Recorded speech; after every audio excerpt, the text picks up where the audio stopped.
자, Y뉴스 가보죠. Y뉴스 뭐 가지고 오셨어요? 블랙리스트 1심 판결과 관련된 겁니다. 예. 블랙리스트 관련해서 김기춘 전 청와대 비서실장은 유죄가 인정이 돼서 징역 3년의 실형이 선고됐는데 조윤선 피고인에 대해서는 위정 혐의의 일부만 유죄로 인정을 하고 예. 나머지 블랙리스트 관련 혐의는 모두 무죄가 선고가 됐습니다. 저희가 일부에서 노회찬 의원과도 인터뷰를 예. 했습니다. 그래서 이게 재판부에 대한 여론이 싸늘합니다. 예. 유전 무죄라거나 재판부가 의도적으로 봐줬다 이런 비판이 쏟아지고 있어서 예. 황병헌 판사는 왜 조윤선을 석방했을까 이렇게 주제를 정해봤습니다. 담당 판사가 황병헌 판사라는 분이군요. 황병헌 부장판사. 예. 예. 그분은 왜 조윤선 전 장관을 석방했을까? 네. 먼저 박근혜 전 대통령이 유죄라는 거예요? 무죄라는 거예요? 이 참 법원에서 매우 이례적이고 이상한 일이 일어났습니다. 예.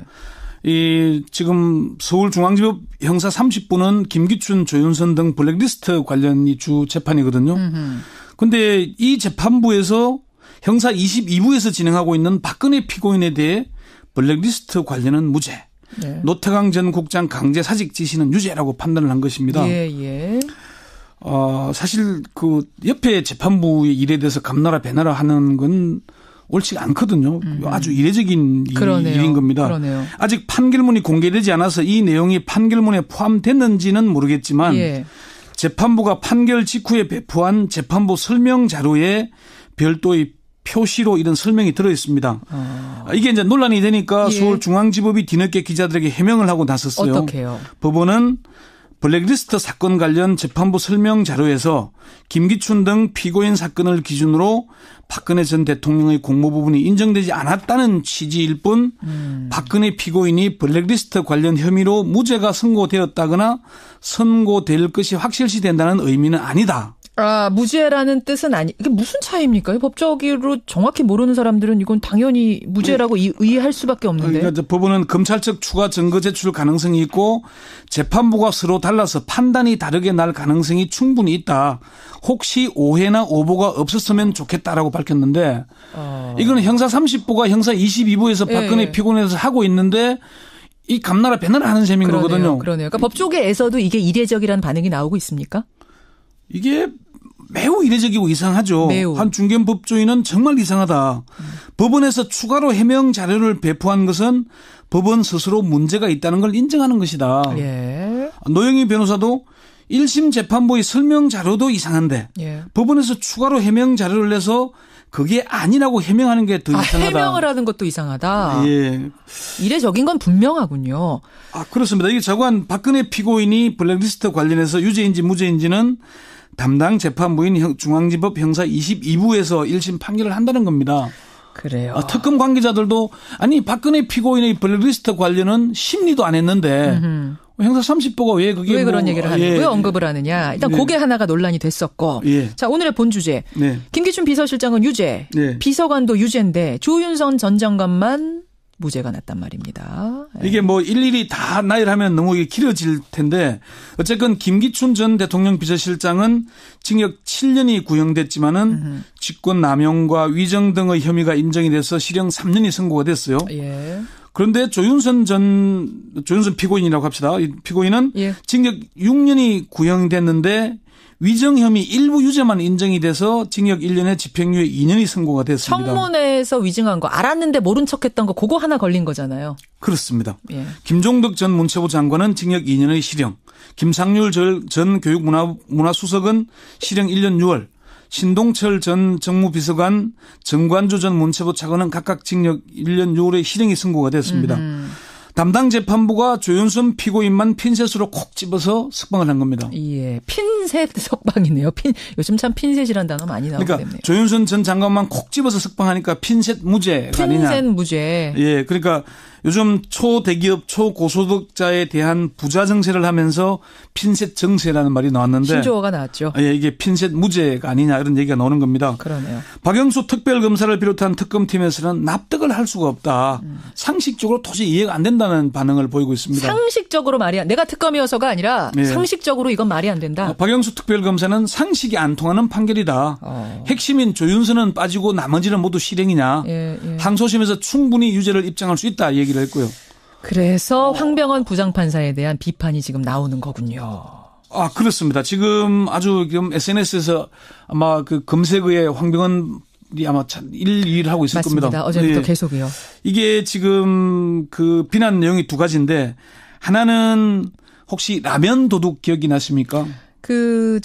분식집에 들어가서 라면 끓여 먹은 그 도둑 아니에요? 라면 끓여 먹고 라면 10개 하고 동전 2만 원 좀 들고 나온 도둑. 동전도 들고 나왔어요. 2만 원? 예, 2만 원 좀 되는 동전통을 들고 나왔는데. 라면 10개 훔쳤죠. 예. 라면 10개 2만 원. 이게 징역 3년 6월에 실형이 선고가 됐습니다. 근데 물론 이 실형 부분은 위헌이 판결이 났어요. 나중에는. 특가법이 위헌이다라고 해서 아마 이 법령은 고치고 있는데 최초 판결은 어쨌든 징역 3년 6월이었습니다. 예, 그런데 이게 이제 황 부장 판사가 판결한 것처럼 비교를 해서 이제 비난 여론이 돌고 있는데 제가 이 새벽까지 아무리 확인을 해봐도 황 부장 판사가 내린 판결인지는 아직 확인이 되지 않았습니다. 아직은 팩트 못 찾으셨어요. 예. 이거는 찾으면 알려주세요. 예, 다른 하나는 황병헌 부장 판사가 최순실 사태에 분노해서 검찰청사에 포크레인을 몰고 돌진한 그 40대 남자에 대해서 있었죠. 예, 징역 2년의 실형을 선고했거든요. 그거는 황 판사가 한 게 맞습니까? 네, 맞습니다. 그러니까 이 판결과 조윤선 피고인의 블랙리스트 무죄를 비교하면서 황 부장 판사에 대한 비판 여론이 높아지고 있습니다. 아주 높습니다, 지금. 그렇더라고요. 예. 심지어 판사 끝나고 김현장 취직 준비하는 것도 아니고. 그런 얘기까지 나와요? 그런 판결을 할 수 있냐. 이런 얘기들이 쏟아지고 있습니다. 자, 특검이 어떻게 항소합니까? 네. 박영수 특별검사는 당연히 항소할 것이다. 그래서 유죄를 입증할 것이라고 자신감을 나타내고 있고요.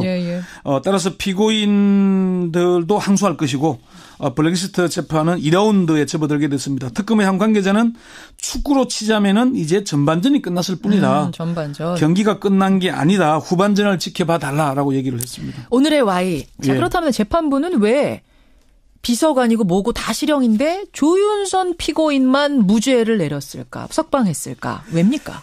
첫 번째는 온정주의가 아닐까 하는 분석입니다. 재판정에서 조윤선 피고인이 눈물을 흘렸죠. 그렇습니다. 남편인 박성엽 변호사까지 눈물을 흘린 이른바 눈물쇼에 재판부가 넘어간 것 아니냐 이런 분석인데. 설마 판사가 눈물 흘린다고 그걸 봐줬을까요? 한 중견 법조인은 남편까지 법정에 나와서 값싼 동정심에 호소하는 눈물쇼에 순진한 판사님들이 쏘은 것 아니겠냐. 대놓고 봐준 거다 이렇게 얘기를 했어요. 그래요. 두 번째는 김현장의 재판부가 눈치를 너무 많이 본 게 아닌가 이런 얘기입니다. 재판부가 김현장 눈치를 봤다? 예. 조윤선 피고인도 김현장 최초의 여성 변호사였죠. 맞습니다. 남편인 박성엽 변호사도 현재 김현장 소속이죠. 판사 출신이고요. 예. 그래서 재판장이 의도적으로 봐준 게 아닌가 하는 건데 조윤선 피고인은 석방되면서 저에 대한 오해를 풀어주셔서 감사하게 생각한다 얘기했죠. 재판부에 인사했습니다. 예. 국민들에게 사과는 안 했어요. 예. 남편 박성엽 변호사도 제가 오해라고 말씀드려도 실은 아무도 들어주지 않았는데 법원이 길을 열고 들어줘서 고맙게 생각한다. 이 일을 얘기했는데 변호사업계에서는 저렇게 공개적으로 재판부에 고맙다고 하는 건 스스로 열심히 로비했다고 인정하는 거와 마찬가지다 이런 해석이 나올 정도더라고요. 그렇군요. 세 번째는 조금 이제 조윤선 피고인에 대한 블랙리스트 관련 무죄 판단이 조 피고인에게 불리한 판결이 아니냐는 분석이 있습니다. 1심 무죄가요? 예. 왜요? 왜 그러냐? 예. 이게 무죄를 선고했는데 가만히 놓으니까 비서실장도 유죄, 비서관도 유죄인데 중간에 낀 수석만 무죄면은 도대체 수석은 뭐 하는 사람이냐? 아주 무능한 사람이냐? 마스코트냐? 아까 투명인간이라고 노회찬 대표가 그랬어요. 허당 아니냐? 이렇게 인정하는 게 될 거라는 얘기죠. 이게 결코 좋은 게 아니다. 위정도 조윤선 피고인은 변호사 출신 아닙니까? 예. 법률가이면서 현직 장관이었는데 예. 그걸 위정을 했는데 무죄라고 봐주는 것은 참 너무 지나치다. 오히려 비난 여론이 높아서 더 나쁘게 나올 거다. 오히려 비난 여론을 불러일으켜서 2심, 3심에서 역풍이 불 수도 있다 이런 말씀이시죠. 그런 분석까지 나옵니다. 자, 어제의 판결 분석해봤습니다. 권현철 선 기자 수고하셨습니다. 네. 일단 지금 이 사건에서 그 큰 틀에서 재판부가 이 사건을 보고 있는 시각이 그대로 드러나고 있는 부분이 있습니다. 네. 그러니까 양형 부분에서 나오는 이야기인데. 양형, 예. 쭉 이 사건의 본질에 대해서 재판부가 판단을 하기를 이게 그 직업 공무원 제도를 위반을 했다. 그 다음에 문화예술 활동, 문화 창작의 자유를 이제 침해했다. 이런 얘기를 쭉 하면서 마지막에 뭐라고 하냐면 다만 이 피고인들이 보수주의를 표방한 대통령을 보좌하는 정무직 공무원들이어서 문화예술계가 지나치게 좌편향되어 있다는 인식에 따라 이거를 단기간에 바로잡겠다는 의욕이 지나쳐서 범행에 이른 것으로 보인다. 그래서 이게 특정 개인 등의 사익 추구를 목적으로 국가 권력을 남용한 다른 국정농단 범행과는 성격이 분명히 다르다. 아하. 이렇게 지금 판단하고 있어요. 아하. 그러니까 이것은 이제 재판부가 그야말로 이 부분에 대해서 어떤 그 사익 추구가 아니기 때문에 국정농단이라고 하는 것을 아주 가볍게 보고 있는 거죠. 이 블랙리스트라고 하는 것을. 그렇군요. 오히려 돈 때문에 그랬으면 이해가 할 만한데 이런 확신범이 제일 무서운 거 아닙니까? 국가적으로? 당연하죠. 그러니까 이 사건을 보는 인식 자체가 지금 재판부가 잘못돼 있어요. 아예. 그렇구나. 그 다음에 두 번째로 나오는 이 재판부 인식 잘못의 부분이 이게 지금 저는 이제 재판부의 보도자료를 보고 있는데요. 이게 보통은 이런 얘기를 안 하는데 보도자료에 이런 얘기가 나옵니다. 이 사건에 있어서 그 노태강 전 국장을 이제 해임하는 부분, 그 부분에 있어서는 대통령의 공범이다. 박근혜 전 대통령의 공범인데 해임은 공범인데. 네, 그 이외의 부분에서는 특히 이제 문화예술계 지원 배제 부분에서는 공범 인정하기 부족하다. 아하. 얘기를 하고 최순실은 전부 다 공범이 안 된다. 그거를 별도의 보도자료를 냈어요. 그래서 뭐 굳이 이렇게까지 하나. 그 다음에 이제 또 하나 그러면 그 얘기는 박근혜 전 대통령이 블랙리스트와 관련해서는 공범이 안 된다고 이 재판부는 판단한 거죠. 그렇죠. 이제 그렇게 보게 되면 아까하고 좀 모순이 생기는 게 이제 보수주의를 표방한 정권 정무직 공무원이란 말이에요. 그런데 대통령이 보수주의인데 대통령 몰랐다는 얘기가 되거든요. 그러면은 대통령이 모르는 상태에서 지시도 안 했는데 김기춘 비서실장 이하 그 정무직 공무원들이 이걸 다 알아서 했다는 얘기가 되거든요. 그러니까 저도 모순이 된다고 보는 게 지금 이제 그 대통령이 가지고 있는 정치 지향 그거를 구현하기 위해서 사익이 아니라 그 정치 지향을 구현하기 위해서 그랬다는 건데 근데 대통령은 관련이 없다는 거 아닙니까 또 막판에. 그렇죠. 이 판단에 의하면. 앞뒤가 안 맞는 거네요. 그리고 또 하나 이제 드러난 것이 뭐냐면 김기춘 전 실장이 이제 징역 3년의 실형을 선고받았는데 사실 이 사건에 있어서 공소 제기된 부분 중에 강요 부분은 전부 다 무죄가 났어요. 강요가 무죄다. 네, 전부 다 무죄가 났고 직권남용 부분도 상당한 부분 무죄가 났는데 그럼에도 불구하고 3년이 선고가 됐어요. 이게 어떻게 보면 이제 일반 국민들 입장에서는 이 3년 너무 낮다라고 판단하실 수 있는데 근데 이 법률적으로 해석을 해보면 이 3년은 상당히 중요해요. 그러니까 어떻든 김기춘 씨는 전과가 없잖아요. 초범이잖아요. 초범인데다가 이 기소된 범죄 사실 중에 상당 부분 무죄가 났고 일부만 지금 유죄가 났는데 그걸 실형 3년을 선고한다는 거 상당히 무거운 거거든요. 그러면은 이 재판부의 판단은 아까 그 부분이랑 궤를 같이 한다고 보여요. 그러니까 이것은 박근혜 최순실까지 가는 부분이 아니라 김기춘서부터 시작된 거다. 이렇게 막아버린 거죠.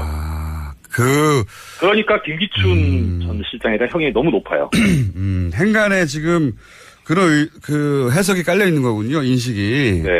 그러니까 이게 쭉 나오는 것 같아요. 그러니까 박근혜 전 대통령은 공범이 아니고 이것은 김기춘 전 실장이 기획해서 실행한 것이고 그러므로 김기춘 전 비서실장이 책임이 크고 그리고 나머지 그 사람들 중에 특히 조윤선 전 장관은 상관이 없다 여기에. 왜냐하면 김기춘 전 실장이 직접 조윤선 정무수석이 오기 전에 계획을 해서 실행하고 있던 거였기 때문에 이렇게 논리를 구성한 거군요. 그렇죠. 그 말씀 드렸어야 되는데 먼저 공장장님께서 말씀하시죠. 정말 예리하십니다. 그럼 쉬운 말로 하면 판결 들으면 그러면 김기춘 비서실장은 지시하고 승인했지만 조윤선 정무수석은 건너뛰었고 그리고 그 아래 비서관들이 했다는 소리가 되는 거 아닙니까? 네, 그렇죠. 이게 진짜 이상한 상황인데. 한 부분은 이제 이거는 이제 저는 동의할 수 없지만 판결문의 논리를 말씀드리겠습니다. 그러니까 아까 이제 공장장님께서 말씀하신 것처럼 이제 건너뛰게 되는데 이것이 왜 그러냐면 첫째는 이제 전 정무수석이 있던 시절에 기획되고 문건이 작성이 되고 쭉 이제 실행이 되기 시작했어요. 그러면은 일단 이 소관 업무는 문화계 블랙리스트이기 때문에 교육문화수석실 소관입니다. 가장 큰 이제 주범이 되는 주축이 되는 부서는 교육문화수석실이고요. 그렇죠. 다만 이제 여기서 이 정부적인 어떤 판단을 하려고 했는지 정무수석실이 개입을 합니다. 이제 총괄 기획을 하죠. 정무 쪽에서 이제 소위 말해서 정치적 판단, 정무적 판단 이런 걸 그렇죠. 했겠죠. 예. 예, 그렇죠. 그런데 지금 이 상황에서 지금 법률적으로 해결이 되려면 전임 정무수석이 후임 정무수석인 조윤선 전 장관에게 이제 인수인계를 하잖아요. 네. 그러면은 일단 그냥 그 시계열적으로 그 단면을 보면 조윤선 전 장관은 아무것도 모르는 상태에서 들어오게 되는 거잖아요. 네. 그러면은 전임 정무수석과 후임 정무수석 사이에는 공범 관계가 있어야 됩니다. 업무 인수인계를 했다고 전임 박전우 전 정무수석이 얘기를 했거든요. 진술을. 그러니까요. 예. 그러니까 공범 관계가 있어야지 그래야지 후임 정무수석이 나중에 이 그 역할 분담에 참여하게 되는 그런 논리성을 가지게 되는데 예. 문제는 이 전임 정무수석은 기소가 되지 않았던 것 같아요. 그 부분이 빠졌고, 네, 저도 네. 그 부분이 좀 이상했고요. 왜냐하면 박전우 전 정무수석은 통화로도 혹은 만나서도 이제 앞으로 할 업무니까 블랙리스트 업무를 네. 후임인 조윤선 수석에게 전 수석에게 당시 업무를 설명했고 그 얘기를 듣다가 처음에 웃다가 나중에는 심각해져가지고 표정이 어두워졌다. 구체적으로 진술했거든요. 내가 인수인계 했다고. 네, 그렇죠. 그러니까 여기 재판부에서도 그래서 뭐라고 판단하고 있냐면 전임 정무수석 재임 당시에 이런 보고서가 작성이 됐고 그래서 정부에 반대하는 개인 단체를 선별을 해서 지원해서 배제하도록 하는 행위를 하게 했는데 예. 이것에 관해서 의견을 개진을 하고 점검을 한 것으로 의심되는 사정이 인정이 되기는 한다. 이렇게는 써놨어요. 인정이 되기는 하나. 의심이 된다. 예, 예. 예. 그런데 문제는 뭐냐면 지금 여기서 공범은 뭐냐면은 그 정무비서관. 예.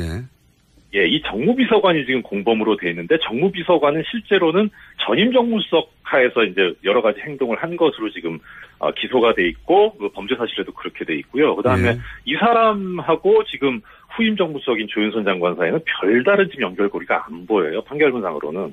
그러니까 저도 그게 또 이해가 안 가는 게요.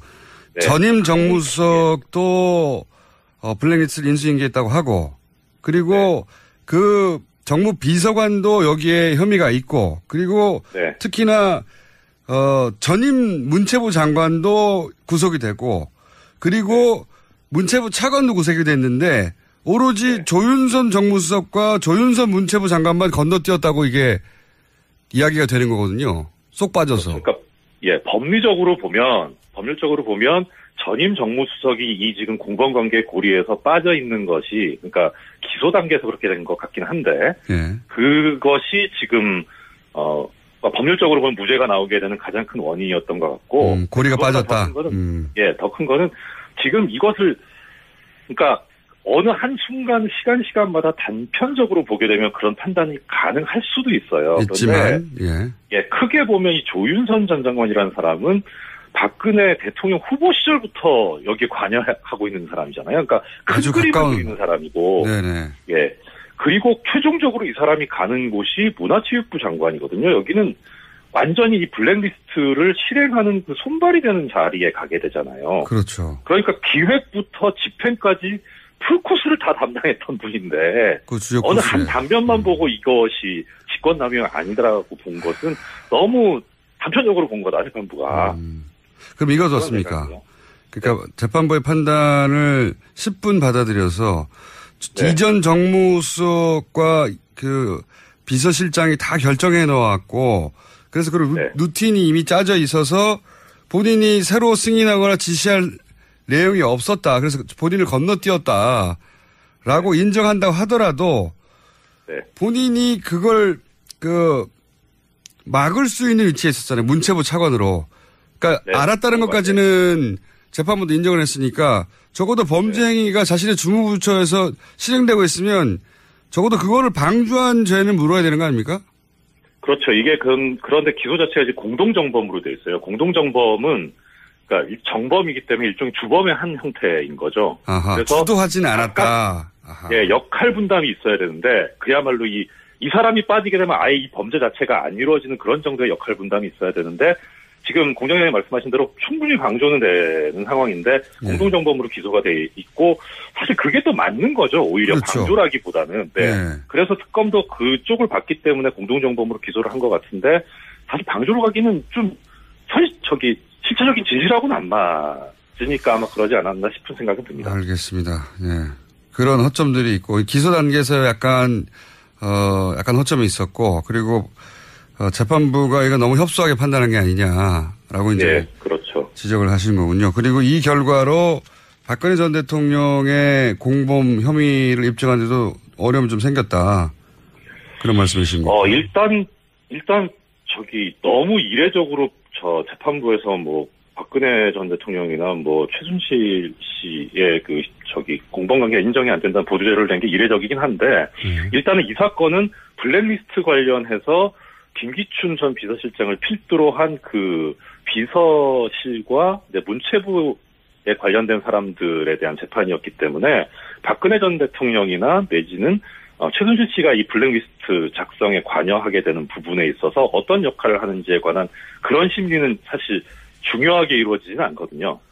알겠습니다. 오늘 여기까지 듣고요. 그렇습니다. 이게 자관 박근혜 피고인이 블랙리스트 관련해서 유죄인지 무죄인지는 담당 재판부인 중앙지법 형사 22부에서 1심 판결을 한다는 겁니다. 그래요. 특검 관계자들도 박근혜 피고인의 블랙리스트 관련은 심리도 안 했는데 형사 30부가 왜 그런 얘기를 하느냐, 왜 언급을 하느냐. 일단 그게 하나가 논란이 됐었고. 자, 오늘의 본 주제. 김기춘 비서실장은 유죄, 비서관도 유죄인데 조윤선 전 장관만 무죄가 났단 말입니다. 이게 일일이 다 나열하면 너무 길어질 텐데 어쨌건 김기춘 전 대통령 비서실장은 징역 7년이 구형됐지만은 직권 남용과 위정 등의 혐의가 인정이 돼서 실형 3년이 선고가 됐어요. 예. 그런데 조윤선 피고인이라고 합시다. 이 피고인은 징역 6년이 구형됐는데 위정 혐의 일부 유죄만 인정이 돼서 징역 1년에 집행유예 2년이 선고가 됐습니다. 청문회에서 위증한 거 알았는데 모른 척했던 거 그거 하나 걸린 거잖아요. 그렇습니다. 김종덕 전 문체부 장관은 징역 2년의 실형, 김상률 전 교육문화수석은 실형 1년 6월, 신동철 전 정무비서관, 정관주 전 문체부 차관은 각각 징역 1년 6월의 실형이 선고가 됐습니다. 담당 재판부가 조윤선 피고인만 핀셋으로 콕 집어서 석방을 한 겁니다. 예, 핀셋 석방이네요. 요즘 참 핀셋이라는 단어 많이 나오게 그러니까 됐네요. 조윤선 전 장관만 콕 집어서 석방하니까 핀셋 무죄가 아니냐. 핀셋 무죄. 예, 그러니까 요즘인지는 모르겠지만 재판부가 판결 직후에 배포한 재판부 설명 자료에 별도의 표시로 이런 설명이 들어 있습니다. 이게 이제 논란이 되니까 서울중앙지법이 뒤늦게 기자들에게 해명을 하고 나섰어요. 어떻게요? 법원은 블랙리스트 사건 관련 재판부 설명 자료에서 김기춘 등 피고인 사건을 기준으로 박근혜 전 대통령의 공모 부분이 인정되지 않았다는 취지일 뿐 박근혜 피고인이 블랙리스트 관련 혐의로 무죄가 선고되었다거나 선고될 것이 확실시된다는 의미는 아니다. 무죄라는 뜻은 이게 무슨 차이입니까? 법적으로 정확히 모르는 사람들은 이건 당연히 무죄라고 의의할 수밖에 없는데. 그러니까 법원은 검찰 측 추가 증거 제출 가능성이 있고 재판부가 서로 달라서 판단이 다르게 날 가능성이 충분히 있다. 혹시 오해나 오보가 없었으면 좋겠다라고 밝혔는데 이거는 형사 30부가 형사 22부에서 박근혜 피고인에서 하고 있는데 이 감나라 배나라 하는 셈인 거거든요. 그러네요. 그러니까 법조계에서도 이게 이례적이라는 반응이 나오고 있습니까? 이게 매우 이례적이고 이상하죠. 매우. 한 중견 법조인은 정말 이상하다. 법원에서 추가로 해명 자료를 배포한 것은 법원 스스로 문제가 있다는 걸 인정하는 것이다. 노영희 변호사도 1심 재판부의 설명 자료도 이상한데 법원에서 추가로 해명 자료를 내서 그게 아니라고 해명하는 게 더 이상하다. 해명을 하는 것도 이상하다. 예. 이례적인 건 분명하군요. 좀 초대기업 초고소득자에 대한 부자 정세를 하면서 핀셋 정세라는 말이 나왔는데 신조어가 나왔죠. 이게 핀셋 무죄가 아니냐 이런 얘기가 나오는 겁니다. 그러네요. 박영수 특별검사를 비롯한 특검팀에서는 납득을 할 수가 없다. 상식적으로 도저히 이해가 안 된다는 반응을 보이고 있습니다. 상식적으로 내가 특검이어서가 아니라 상식적으로 이건 말이 안 된다. 박영수 특별검사는 상식이 안 통하는 판결이다. 핵심인 조윤선은 빠지고 나머지는 모두 실형이냐. 항소심에서 충분히 유죄를 입증할 수 있다 얘기를 했고요. 그래서 황병헌 부장판사에 대한 비판이 지금 나오는 거군요. 그렇습니다. 지금 SNS에서 아마 그 검색어에 황병헌 아마 1, 2를 하고 있을 맞습니다. 겁니다. 어제부터 계속이요. 이게 지금 그 비난 내용이 두 가지인데 하나는 혹시 라면 도둑 기억이 나십니까? 분식집에 들어가서 라면 끓여 먹은 그 도둑 아니에요? 라면 끓여 먹고 라면 10개 하고 동전 2만 원 좀 들고 나온 도둑. 아, 동전도 들고 나왔어요. 2만 원? 예, 2만 원 좀 되는 동전 통을 들고 나왔는데. 라면 10개 훔쳤죠. 예. 라면 10개 2만 원. 이게 징역 3년 6월에 실형이 선고가 됐습니다. 근데 물론 이 실형 부분은 위헌이 판결이 났어요. 나중에는. 예, 특가법이 위헌이다라고 해서 아마 이 법령은 고치고 있는데. 최초 판결은 어쨌든 징역 3년 6월이었습니다. 예, 그런데 이게 이제 황 부장 판사가 판결한 것처럼 비교를 해서 이제 비난 여론이 돌고 있는데 제가 이 새벽까지 아무리 확인을 해봐도 황 부장 판사가 내린 판결인지는 아직 확인이 되지 않았습니다. 아직은 팩트 못 찾으셨어요. 예. 이거는 찾으면 알려주세요. 예, 다른 하나는 황병헌 부장 판사가 최순실 사태에 분노해서 검찰청사에 포크레인을 몰고 돌진한 그 40대 남자에 대해서 있었죠. 예, 징역 2년의 실형을 선고했거든요. 그거는 황 판사가 한 게 맞습니까? 네, 맞습니다. 그러니까 이 판결과 조윤선 피고인의 블랙리스트 무죄를 비교하면서 예. 황 부장 판사에 대한 비판 여론이 높아지고 있습니다. 아주 높습니다, 지금. 그렇더라고요. 예. 예. 심지어 판사 끝나고 김현장 취직 준비하는 것도 아니고. 그런 얘기까지 나와요? 그런 판결을 할 수 있냐. 이런 얘기들이 쏟아지고 있습니다. 자, 특검이 어떻게 항소합니까? 네. 박영수 특별검사는 당연히 항소할 것이다. 그래서 유죄를 입증할 것이라고 자신감을 나타내고 있고요. 예. 따라서 피고인들도 항소할 것이고 블랙리스트 재판은 2라운드에 접어들게 됐습니다. 특검의 한 관계자는 축구로 치자면은 이제 전반전이 끝났을 뿐이다. 전반전. 경기가 끝난 게 아니다. 후반전을 지켜봐 달라라고 얘기를 했습니다. 오늘의 Y. 자, 예. 그렇다면 재판부는 왜 비서관이고 뭐고 다 실형인데 조윤선 피고인만 무죄를 내렸을까? 석방했을까? 왜입니까?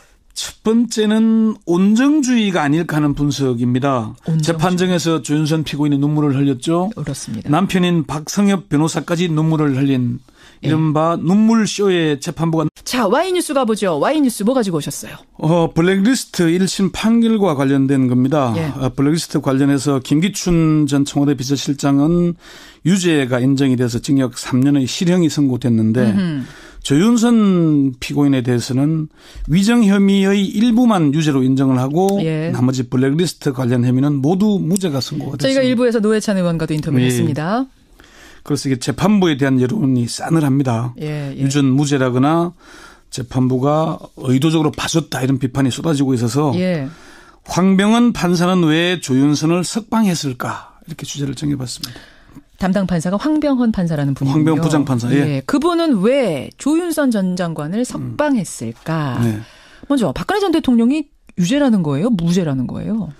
이 참 법원에서 매우 이례적이고 이상한 일이 일어났습니다. 이 지금 서울중앙지법 형사 30부는 김기춘, 조윤선 등 블랙리스트 관련이 주 재판이거든요. 그런데 이 재판부에서 형사 22부에서 진행하고 있는 박근혜 피고인에 대해 블랙리스트 관련은 무죄. 네. 노태강 전 국장 강제 사직 지시는 유죄라고 판단을 한 것입니다. 예. 사실 그 옆에 재판부의 일에 대해서 감나라 배나라 하는 건 옳지 않거든요. 아주 이례적인 일인 겁니다. 그러네요. 아직 판결문이 공개되지 않아서 이 내용이 판결문에 포함된